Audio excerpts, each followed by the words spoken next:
경제를 읽는 스마트한 습관. 김윤경의 생생경제.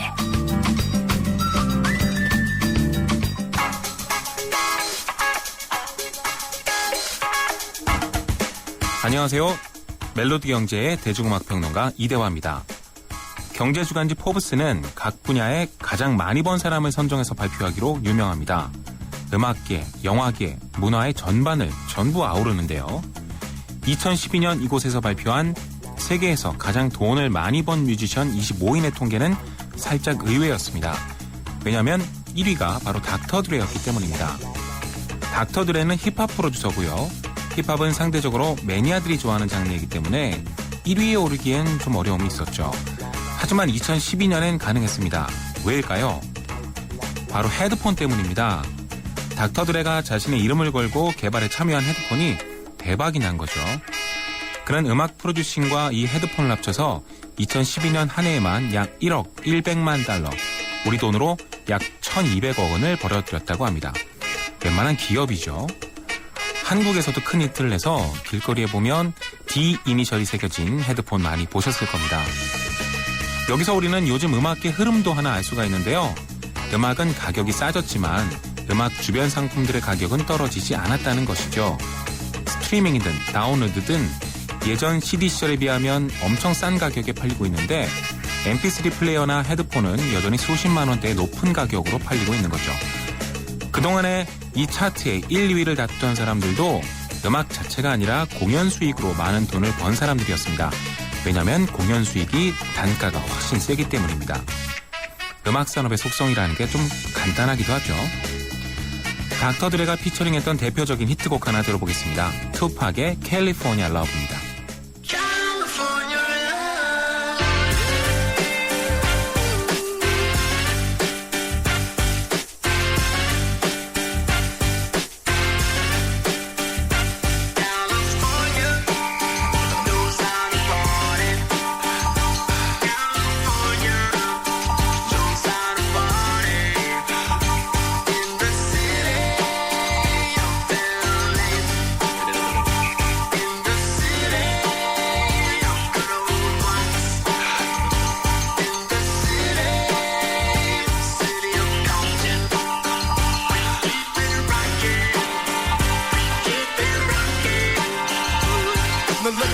Everybody to the Wild Wild West, a state that's untouchable like Elliot Ness. The track hits your eardrum like a slug to your chest. Like a vest for your Jimmy in the city of sex. We in that sunshine state where the bomb ass him be. The state where you never find a dance floor empty and pimp speed. On a mission for them greens. Lean, mean, money making machines serving fiends. I've been in the game for 10 years making rap tunes.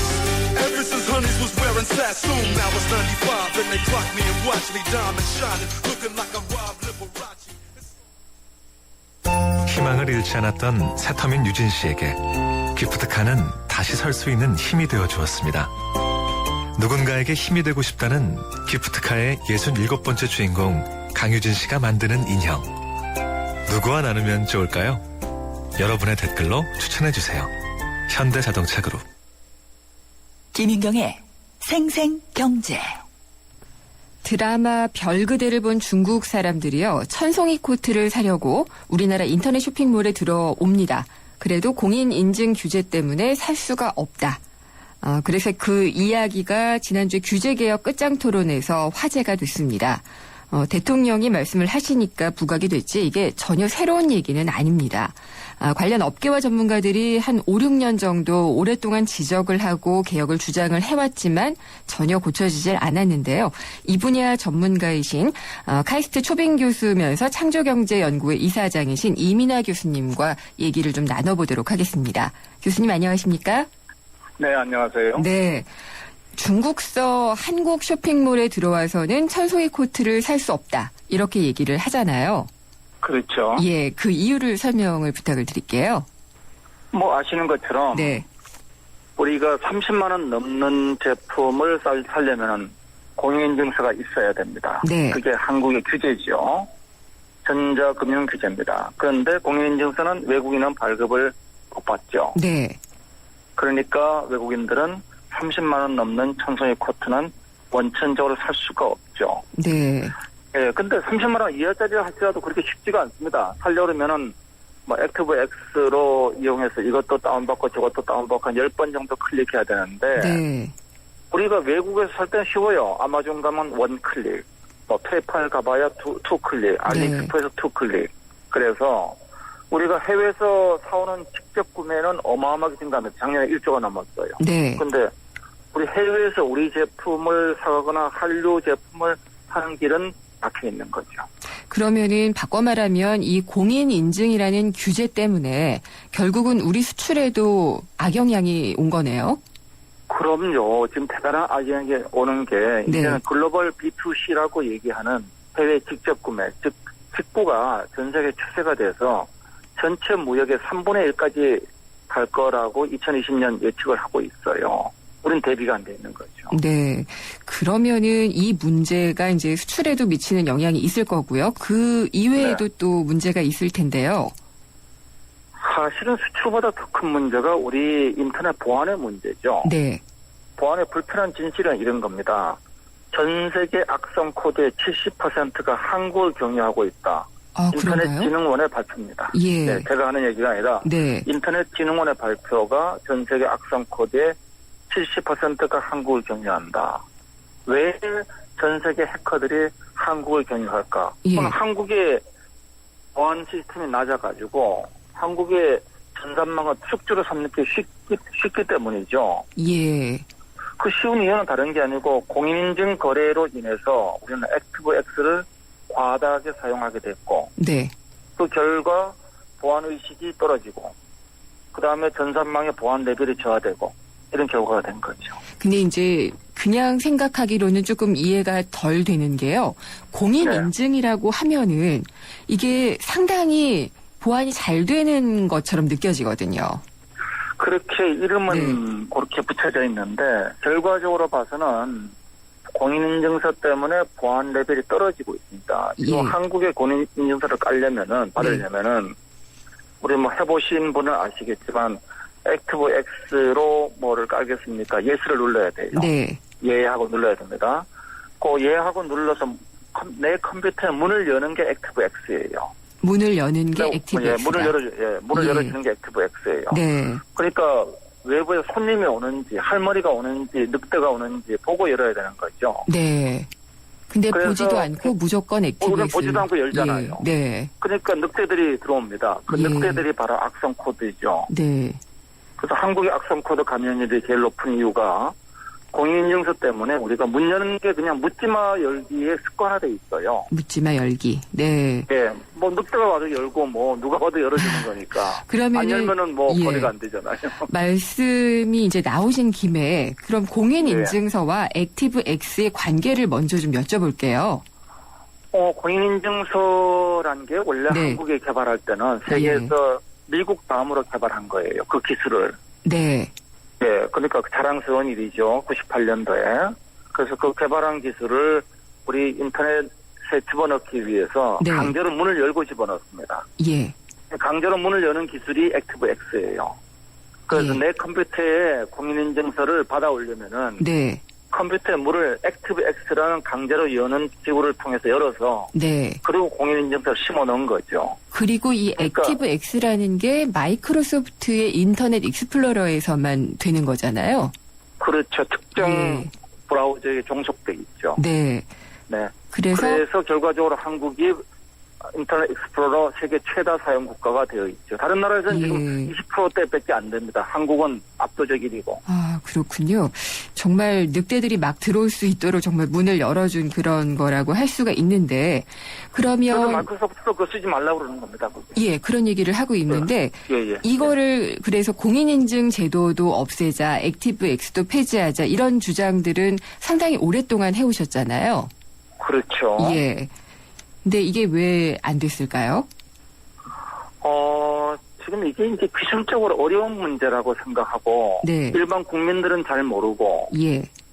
이 전문 기술인들만의 논쟁인 것처럼 비춰져 버렸어요. 아, 예. 그러니까 전문가 얘기를 이해 못하는 상태에서 네. 이게 찬반 양론이 있는 거구나. 네. 이렇게 이제 정책 담당자들이 오해를 하신 거죠. 아, 그런 이유가 또 있었군요. 사실 그러니까 공인인증서 액티브X라는 개념 자체를 이해하기가 힘드니까 그들 전문가들만 하는 얘기다라고 생각하는 예. 여론도 형성이 됐고.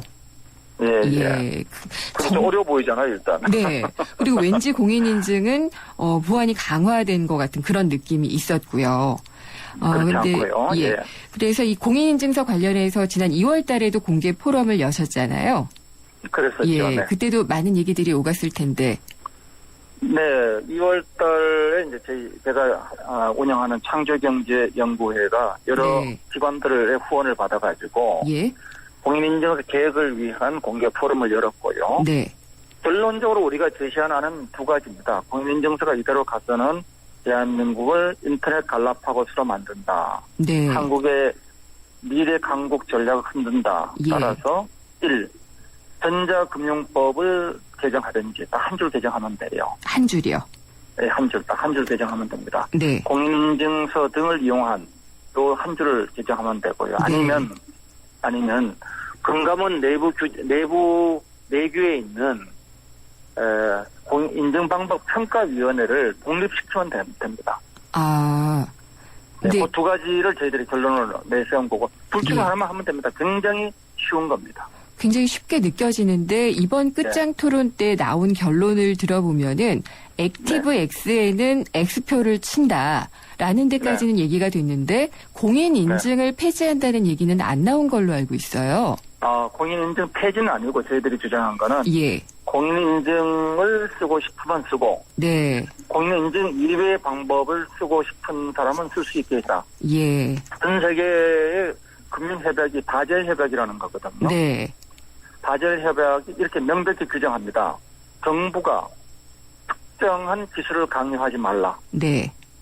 그래서 원 사이즈 피트 올 이렇게 하지 말라 하는 겁니다. 예. 그래서 반드시 금융기관이 스스로 결정해야 된다. 네. 그 이유는 해커와 보안이 끝없는 창과 방패의 싸움을 하기 때문에 예. 기술적 진보를 감안할 때 정부가 특정 기술을 고집하면은 국가 보안이 위험해진다는 겁니다. 네. 그러면 여기서 특정 방안이라고 얘기하는 건 공인인증 아닌가요? 그렇죠. 그래서 그것만 고집하지 말고 예. 다양한 방법을 금융기관들이 쓸 수 있게 하라는 거고요. 예. 전 세계 95%는 공인인증서 방법을 안 씁니다. 거래가. 아, 전 그렇군요. 세계 95%가. 네. 95%의 거래가 쓰지 않는데 그러면은 우리는 5%의 거래에 들어가는 거네요? 우리 대한민국은 95% 이상 이걸 쓰고 있죠. 네. 그러니까 한국이 전 세계 갈라파고스가 된 거죠. 네, 혼자만 고립되어 있는 갈라파고스처럼 됐다는 말씀이신데 그러면은 이 공인 인증이라는 한 가지의 방법을 쓰지 않고서는 어떤 방법들이 대안이 될 수가 있나요? 전 세계는 일회성 비밀번호를 쓰는 게 가장 많아요. 예. 일회성 비밀번호. 네. 그래서 우리가 보안 카드 같은 게 일회성 비밀번호입니다. 네. 실제로 공인인증서는 얼마 전 KBS에서 보도됐지만 40초 만에 해킹되고 비밀번호가 뚫렸어요. 네. 그러니까 공인인증서 자체는 지금 금융 보안을 유지해주기 어려워요. 그거를 지켜주는 게 우리 보안 카드죠. 네. 그래서 그 보안 카드란 거 하고 그다음 뭘 인증하냐면은 금융기관이나 아니면 거래 상대방 판매망이 네. 정말 제대로 된 회사인가 국민은행이냐 국만은행이냐 네. 이런 거를 인증해 주는 게 소위 SSL이라는 겁니다. 네. 그 SSL과 예. 일회성 비밀번호 예. 이게 전 세계가 가장 많이 쓰는 방식이고요. 물론 아주 큰 거래, 집을 사고 판다든지 이럴 때는 네. 그때는 요거보다 더 강력합니다. 생체 신호라든지 여러 가지 방식을 또 동원하죠. 예. 근데 참 신기한 것이 우리나라는 나름대로 IT 강국인데요. 정말 98년도에 이런 것도 빨리 또 만들고 그랬는데 이런 제도는 왜 이렇게 뒤처져 있을까요? 한국의 본질적 문제, 모든 분야에 걸쳐서 네. 기술만으로 경쟁하는 분야는 세계 탑5에 들어있어요. 예. 그런데 제도가 경쟁하는 분야는 바텀 5로 내려갑니다. 그러니까 한국이 제도의 경쟁력이 없어요. 네, 그건 그 제도의 경쟁력이 네. 없는 게 규제 때문이거든요. 예, 근데 그 규제를 만드는 저희 정책기관들이 네, 기술에 대한 이해가 너무 낮아요. 예, 기술 공무원에 대한 차별 대우가 제일 큰 이유입니다. 그리고 순환보직이라는 게 또 큰 이유고. 네. 그래서 그런 것들이 제도적으로 뒤처지게 만드는 예. 배경이 되고 있다. 이런 네, 말씀이네요. 그렇습니다. 네네. 근데 이제 공인인증서 규제가 풀리게 되면은 그러면은 보안 문제에 있어서 많은 부분들이 해결이 된다. 이렇게 생각을 해도 되나요? 시간을 두고 됩니다. 시간을 두고요. 그러니까 시간을 예. 두고. 왜냐하면 지금 공인인증서 때문에 액티브엑스를 쓰고 있지만은 네. 액티브엑스를 어차피 공인인증서 때문에 쓰다 보니까 예. 아무데나 지금 쓰고 있거든요. 네. 그래서 공인인증서가 일단 줄어들기 시작하면 액티브엑스 사용이 줄어들 거고 예. 그러면은 점진적으로 액티브엑스가 사라지게 될 겁니다. 네. 그러면 보안 레벨이 좋아지게 되죠.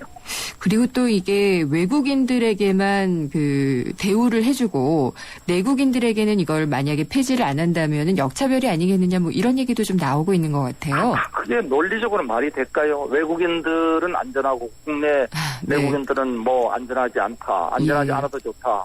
뭐 이런 얘기는 논리적 성립할 수 없는 거 아니에요? 네, 알겠습니다. 그러면은 이 공인인증서 규제가 풀리게 되면은 경제적으로는 얼마나 효과가 있을까요? 어떤 효과가 있는지를 말씀해 주셔도 되고요. 네, 우선 보면은 우리가 보안 때문에 생기는 대한민국의 손실 비용이 지금 1조 단위를 넘어선 지가 오래됐어요. 네, 그러니까 당장 보안 문제로 그 정도 되고요.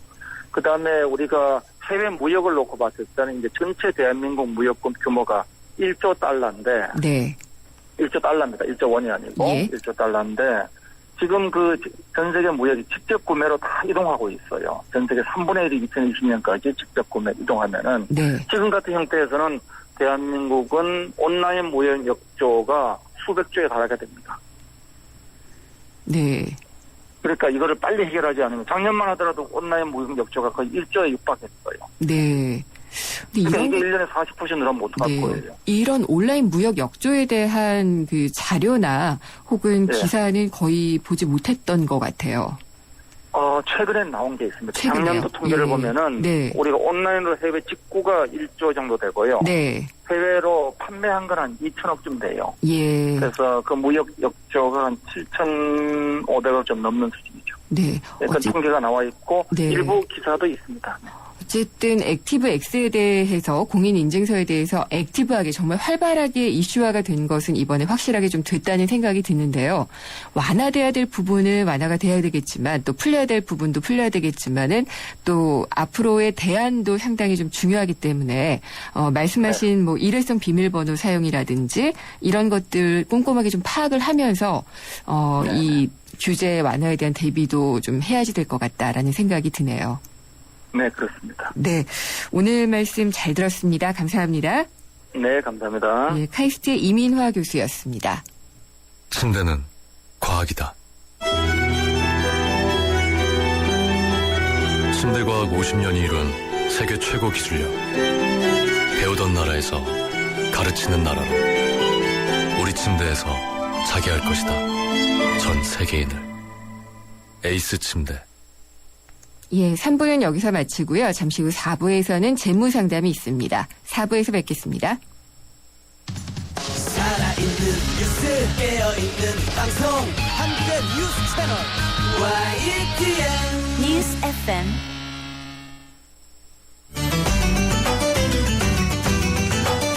한 걸음 더 경제와 가까워지는 오후 김윤경의 생생경제.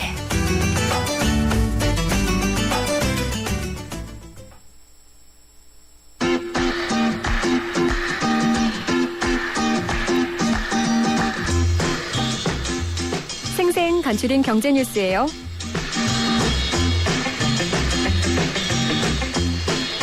사치성 소비 품목에 붙는 개별 소비세가 올해부터 명품 가방에도 부과된다는 소식에 명품백을 찾는 소비자가 늘고 있다고 합니다. 가격이 오른다는 소문이 퍼지면서 서울 시내 주요 백화점 명품 매장에서 일부 제품의 품귀 현상이 나타나고 있는데요. 해마다 가격이 지속적으로 오르다 보니 소비자들 사이에서 가능한 빨리 명품백을 장만하는 것이 재테크라는 인식이 팽배해져 있다고 합니다. 명품업계 관계자는 가격이 오른다고 해서 명품을 찾는 사람들이 줄지는 않을 것으로 보고 있다면서 고가 제품은 가격이 비쌀수록 더 잘 팔린다고 귀띔했다고 하네요. 임신 초반기와 후반기의 여성 노동자는 오는 9월 24일부터 임금은 그대로 받으면서 하루의 일을 2시간씩 덜 해도 됩니다. 고용노동부가 오늘 공포한 근로기준법 개정안인데요. 상용 근로자 300명 이상인 사업장부터 우선 적용됩니다. 임신기 노동시간 단축을 신청하는 구체적인 절차는 고용부가 조만간 마련할 근로기준법 시행령을 통해 확정될 예정인데요. 현장의 노동자들이 실제 이용하기 위해서는 제도의 보완이 필요하다는 지적입니다. 한편 올 7월부터는 쌍둥이를 임신한 근로자의 출산 휴가가 90일에서 120일로 늘어납니다. 지금까지 생생 간추린 경제뉴스였어요.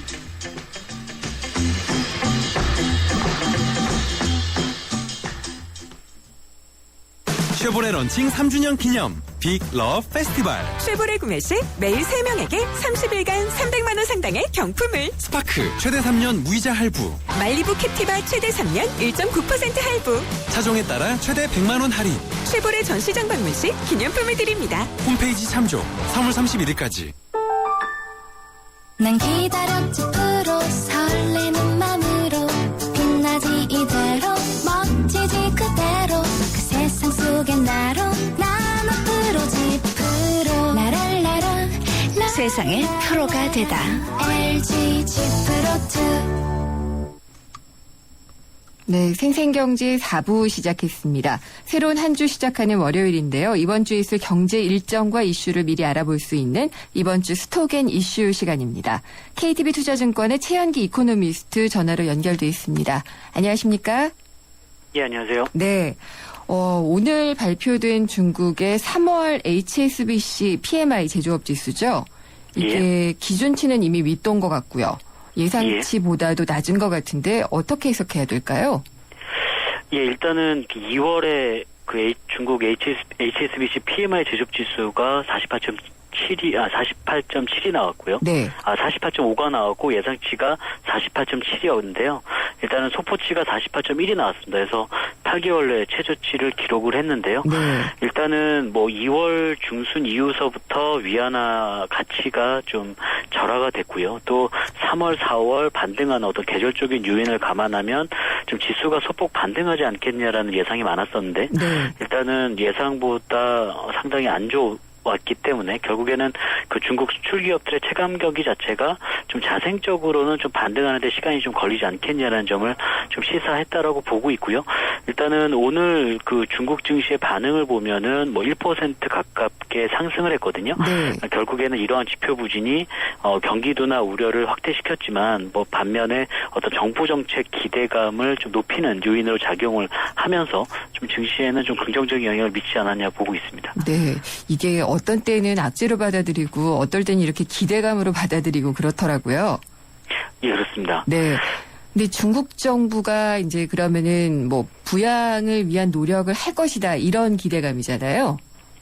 일단은 이제 1분기 물론 이제 3월 경제 지표를 봐야 되겠습니다만 1분기에 아직 저희가 확인된 어떤 전반적인 경제 지표를 보면 그 정부의 그 경기 부양 움직임이 좀 1분기 말 좀 확인이 될 것 같습니다. 특히 이제 4월 중순 정도에 중국의 1분기 GDP 성장률도 발표가 되는데 이제 컨센서스가 계속적으로 하향이 조정이 되고 있거든요. 그래서 한 7.6% 정도를 예상을 하고 있었는데 지금은 7.4% 더 낮게는 7.3%까지 예상을 하고 있기 때문에 결국에는 정부의 어떤 경제 성장률 목표치인 7.5%를 하회하는 결과가 나오게 되면 아무래도 중국 정부가 재정 정책 등이 좀 발표가 될 것으로 예상을 하고 있습니다. 왜냐하면 지난해에도 2분기 GDP 성장률 부진이 확인이 되면서 7월에 세제 감면이라든가 수출 지원 같은 어떤 소규모 경기 부양책들이 나왔었거든요. 그래서 그런 점들을 감안하면 1분기 GDP 성장률 확인 이후에 이러한 좀 소규모의 경기 부양책이 시행되지 않겠냐라는 기대감이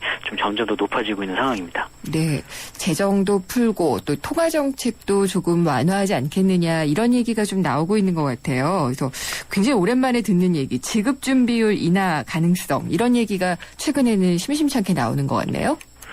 일단 지급 준비율 인하 부분 얘기가 나오는 게 일단 네. 물가 상승률 자체가 상당히 좀 안정적이고요. 예. 3% 밑돌고 있기 때문에 그리고 지금 현재 그 지급 준비율이 20%인데 네. 적어도 17에서 18%까지 낮출 만한 어떤 여유는 좀 충분히 있다고 보고 있습니다. 하지만 그 최근에 이제 인민은행의 통화정책 스탠스를 보면은 좀 상당히 좀 신중한 모습을 보이고 있고요. 또 시중 유동성도 좀 비교적 좀 타이트하게 좀 관리를 하고 있는 상황이거든요. 네. 또 하나 그 부동산 가격의 상승을 조금 더 둔화시키고자 하는 어떤 그 정부의 그 의도를 좀 엿볼 수 있다면 아직까지는 좀 지급준비율 인하 카드를 서둘러서 꺼내지는 않을 것 같고요. 네. 지난주에 몇 가지가 발표가 됐습니다만 일주일 위안에 판자촌 재개발 사업이라든가 어떤 5개 어떤 신규 철도 노선 프로젝트 조기 승인된 어떤 신형 도시화 정책 등 이런 것들을 통해서 단기적으로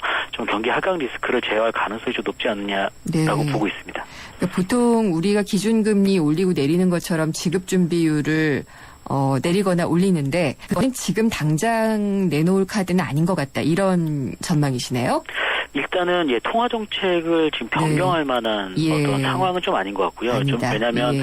물가 수준이 안정적이긴 하지만 예. 일단은 그 부동산 가격을 조금 더 제어할 만한 그리고 또 한계 기업들의 구조 조정이라든가 이런 것도 좀 맞춰서 나가기 위해서는 아직까지는 좀 이런 것들을 기대하기에는 좀 시기상조이지 않을까라고 보고 있습니다. 네, 그렇군요. 미국으로 그럼 넘어가 볼게요. 미국 같은 경우에 이거 비둘기인 줄 알았더니 매였어. 막 이런 얘기가 지난번에 좀 나왔던 게 옐런 의장의 처음 기자회견을 통해서 그랬었잖아요. 예. 조기 금리 인상을 하는 게 아닌가라는 그런 예상이 나왔는데 어떻게 보시나요? 일단은 미 연준의 어떤 대다수의 의원들이 좀 기준금리 인상 시점이 당초 예상보다는 당겨질 수 있다라는 쪽에 좀 의견을 모은 것 같고요. 중요한 것은 이제 조기 기준금리 인상에 대한 우려가 커진 거는 이제 자넷 옐런이 기자회견 중에 테이퍼링이 종료된 이후 상당 기간 초저금리를 유지하겠다고 했는데 네. 그 상당 기간이라는 점을 이제 6개월이라는 어떤 단어로 좀 못 박았다는 그렇죠. 점이 예. 조금 이제 기계적으로 계산하게 되면은 내년 네. 상반기가 되거든요. 그래서 그런 측면에서 좀 시장의 변동성이 좀 있었지 않냐 보고요. 일단은 자넷 옐런의 실언이라고 보기는 좀 어렵고 일단 지난해를 돌이켜 보면은 버냉키 연준 의장도 테이퍼링이라는 단어를 지난해 6월 달에 좀 미리 좀 시장에 하고 사실상 6개월 동안의 어떤 내성 기간을 좀 거쳤거든요. 네. 그래서 그런 측면에서 보면은 물론 내년의 일이긴 하겠습니다만 어떤 기준금리 인상에 대한 어떤 화두를 먼저 꺼내면서 조금 좀 시장에 좀 내성을 키우는 쪽 그리고 어쨌든 그 이면에는 경기 회복이라는 어떤 신뢰가 쌓일 수 있다라는 점을 좀 네. 강조한 것이 아닌가라고 보고 있기 때문에 이러한 그 통화 정책에 대한 어떤 변동성 자체는 좀 크지 않을 거라고 좀 보고 있습니다. 그러니까 이게 그냥 한 말이 아니라 전략적으로 한 말이다라고 최현기 이코노미스트께서 보시는 거네요. 일단은 두 네. 가지 의견이 있는데 저희는 일단은 그런 쪽에 어떤 의도도 있었지 네. 않을까라고 좀 보고 있습니다. 그렇죠. 한번 이렇게 던져놓고 나면은 예. 거기에 대한 내성도 생기고 진짜로 금리를 인상하거나 테이퍼링을 더 많이 실행을 하거나 한다고 할 때 좀 덜 놀라는 그런 효과는 있을 것 같아요. 네, 일단은 테이퍼링과 관련해서 물론 이제 그 이전에는 시장의 변동성이 컸지만 네. 어차피 어떤 출구 전략이라는 거는 경기 회복 국면에 당연히 나타날 수밖에 없는 그렇죠. 그런 정책이기 네. 때문에 일단 미리 좀 시그널을 알렸다는 측면에서 보면 크게 네. 우려할 만한 상황은 아니지 않을까라고 보고 있습니다. 그러면 연준은 경제 전망은 계속 낙관적으로 보고 있는 거네요. 일단은 이제 그 3월, 6월, 9월, 12월에 거쳐서 미 연준이 그 경제 성장률 전망을 내놓는데 네. 일단은 지난해 12월에 발표할 때는 올해 그 미국의 경제 성장률을 2.8에서 3.2%로 봤는데 금번 3월에는 하단은 그대로 유지를 했고요. 2.8%로 상단은 3%로 좀 0.2% 포인트 좀 낮췄습니다. 네. 결국에는 이제 1분기 중에 진행됐던 어떤 기상 이후 한파 같은 영향 그리고 우크라이나 사태와 같은 어떤 대외 리스크 이런 것들을 좀 감안한 수치라고 보고 있고요. 근본적으로 하단은 유지했고 결국에 미국의 그 잠재 성장률 자체가 2% 후반이라고 본다면 일단은 뭐 미 연준이 보는 미국 경기의 어떤 낙관적인 전망은 그대로 유지된 것이 아닌가라고 보고 있습니다. 시장률 같은 경우 수치가 조금 좀 낮아졌고요. 뭐 그런 측면에서 보면은 뭐 긍정적으로 해석해봐도 되지 않을까라고 보고 있습니다. 네, 오늘 증시 보니까 우리 증시는 조금 올랐던데요. 이번 주에는 그렇게 큰 변수가 딱 있어 보이지는 않고 어떻게 흘러갈 걸로 보시나요? 일단은 뭐 3월 말 뭐 4월까지는 뭐 진짜 중국의 영향이 좀 클 것 같고요. 그 사이에 물론 이제 미국 경제 지표도 이제 3월 경제 지표가 얼만큼 한파의 영향에서 벗어나서 2월 달에 어떤 반등 국면이 좀 이어갈 수 있느냐 여부를 좀 확인해야 될 것 같은데 당분간은 좀 외국인의 수급 개선이 빠르게 이루어질 가능성은 낮다라고 보고 있습니다. 그래서 현재 구간은 좀 쌓여있던 매물을 좀 서화하고 좀 저점을 조금 높이는 과정이라고 보고 있고요. 결국에 이런 상황에서는 좀 시장의 방향성에 좀 베팅하기에는 조금 부담스러운 국면이라고 보고 있거든요. 그래서 현재 나타나고 있는 종목 장세 조금 이러한 점을 좀 접근하는 것이 좀 좋지 않을까로 보고 있고요. 결국에는 좀 가벼운 종목들, 그러니까 낙폭이 과대됐던 업종이라든가 좀 재료가 있는 것들, 그리고 아니면 좀 초대형주, 그러니까 좀 경기 민감 업종보다는 좀 중대형주 이런 업종에 조금 편입을 해 나가는 것이 좀 바람직하지 않겠냐라고 보고 있습니다. 그렇군요. 예, 알겠습니다. 잘 들었습니다. 예, 감사합니다. KTB 투자증권의 최현기 이코노미스트였습니다. 생생경제를 다양하게 만나는 방법. YTN 라디오 앱 예스와 웹사이트 김윤경의 생생경제 또는 트위터 YTN_이코노미로 실시간 듣기와 다시 듣기를 하실 수 있고 방송 내용에 대한 문의와 의견을 주실 수 있습니다.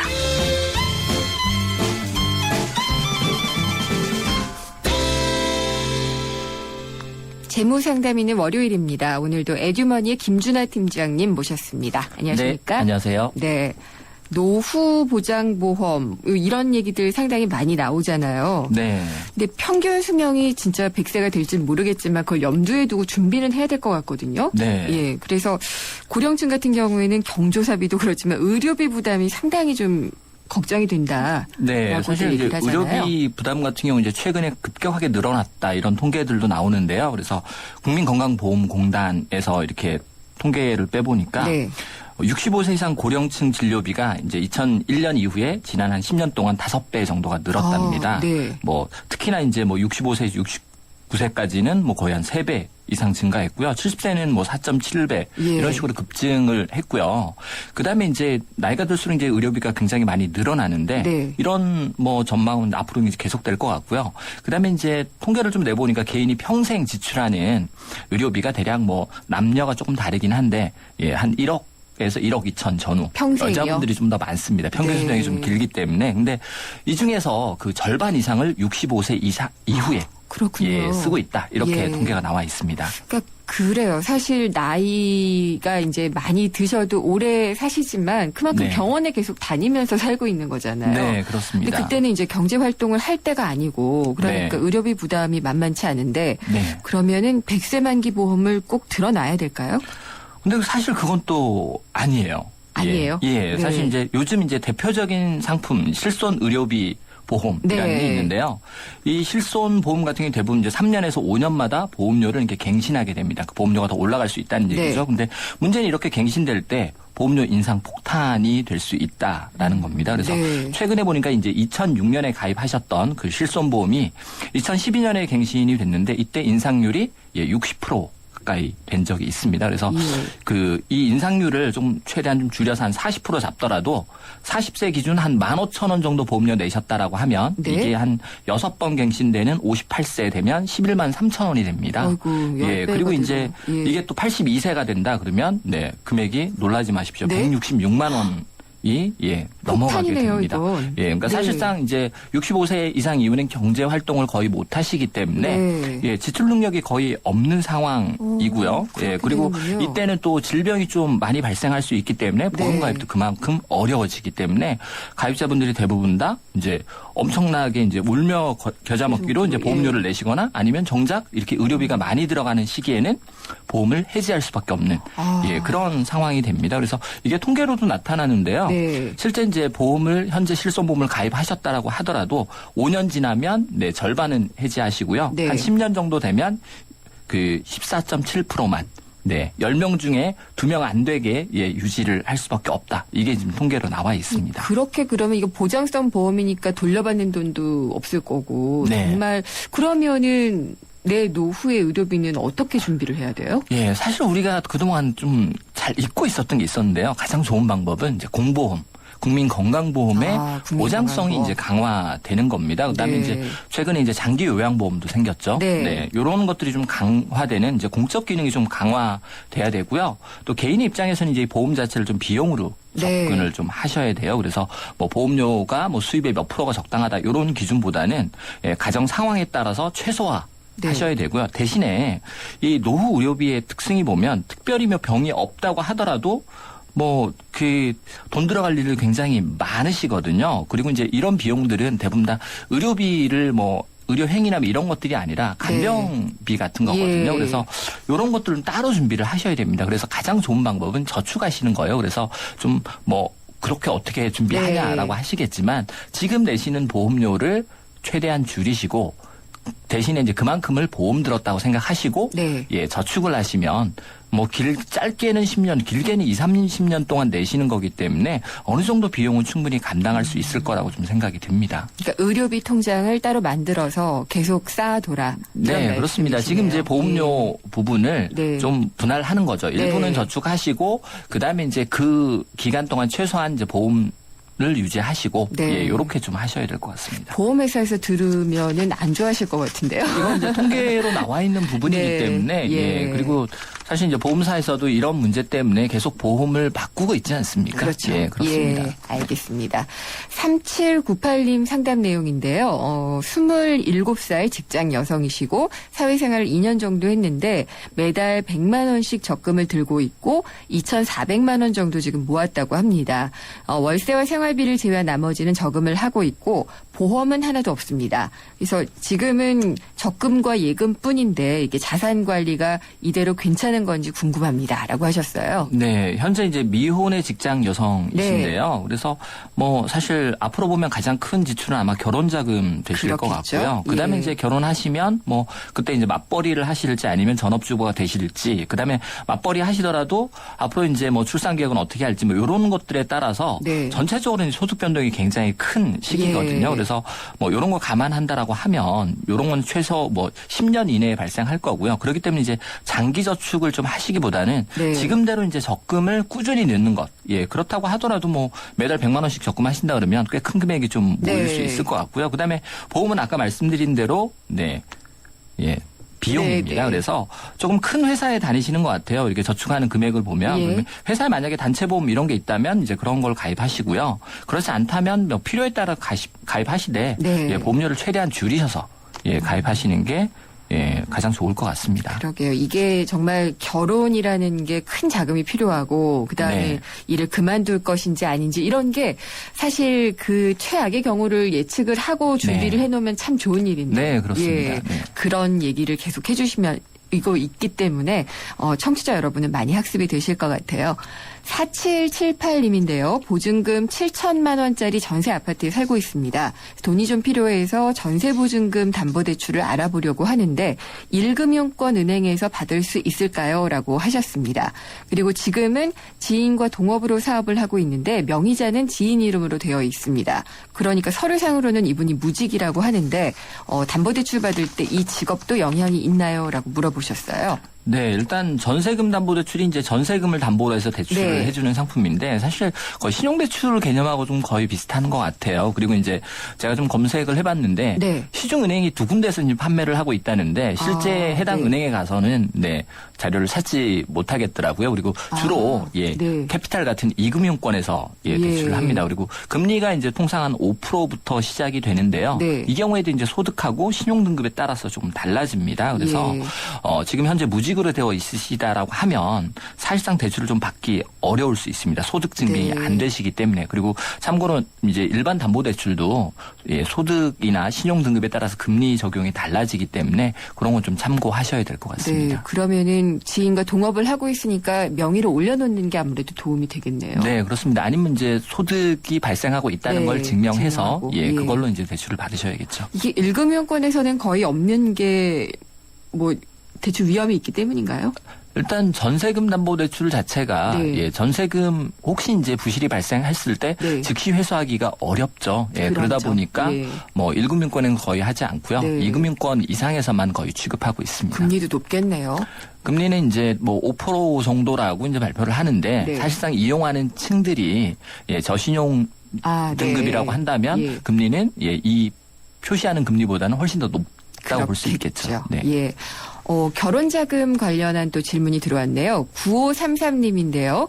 자녀의 결혼자금을 미리 준비해 주려고 합니다. 기간 한 10년 정도 생각하고 있는데 이런 결혼자금을 마련하는 장기 상품이 있는지 궁금합니다. 라고 하셨어요. 네, 사실 뭐 결혼자금을 마련할 별도의 상품이 있는 건 아니죠. 이름을 붙일 수는 있겠죠.